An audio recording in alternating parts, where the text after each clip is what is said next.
చేస్తున్నారన్న మళ్ళీ దీన్ని మనకి ఎట్లా ఉంది ఏంటి? చాలా మంచి విషయం అడిగారు. ఎందుకంటే లాస్ట్ ఒక 1 year బ్యాక్ ఇలాగే నేను స్వయంగా దిగలేదు. ఎందుకంటే నన్ను చాలా మంది గుర్తుపడతారు కాబట్టి ఎందుకు లేనట్టు నేను మామూలుగా ప్రైసింగ్ విషయానికి వచ్చేసరికి ఎక్కడైనా కానీ కూడా మీకు ఎలా అయిపోతుందంటే కొనబోతే కొరివి అమ్మబోతే అడవి.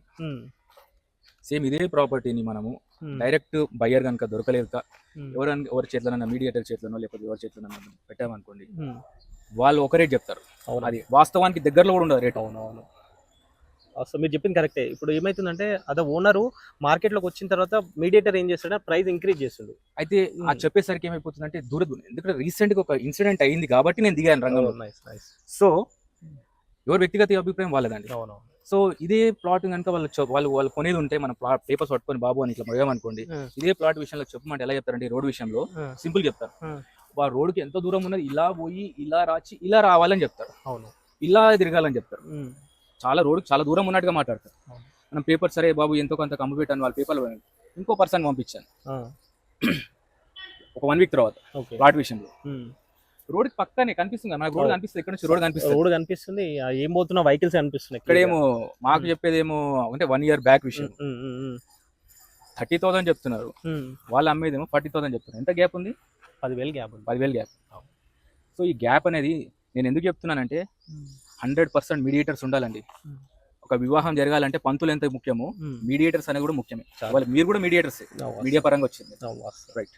సో ఎందుకు ఈ విషయం చెప్తున్నా అంటే రియల్ ఎస్టేట్ రంగం అనేది చాలా అద్భుతమైన రంగం. దీన్ని కాపాడుకునే బాధ్యత ప్రతి ఒక్కరిలో ఉంది. మీరు ఒకరిని రేట్ తగ్గించాలని అనుకుంటే రేపు పొద్దున మీకు ఎక్కడో తగ్గుతుంది.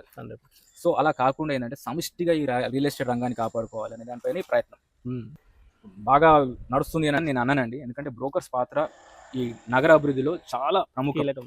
ఒకప్పుడు వాళ్ళే మార్కెట్ చేసి నగర అభివృద్ధిలో పాల్పంచుకున్నారు వాళ్ళంతా కూడా.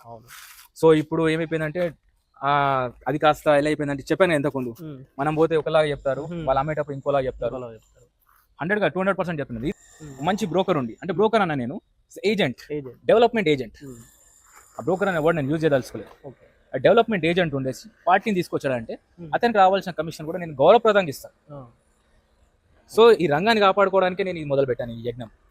సో ఈ యజ్ఞతుల్య కార్యక్రమంలో ప్రతి ఒక్కరు కూడా సపోర్ట్ చేయాలనేసి నేను కోరుకుంటాను. అవునన్నా, మీ మంచి ఆలోచనకి అందరూ సపోర్ట్. సో 100 కాదు 200%. ఎందుకంటే అండి మీరు ఇప్పుడు ఎన్నో ప్రాపర్టీస్ మీరు చేస్తున్నారు, చెప్తున్నారు.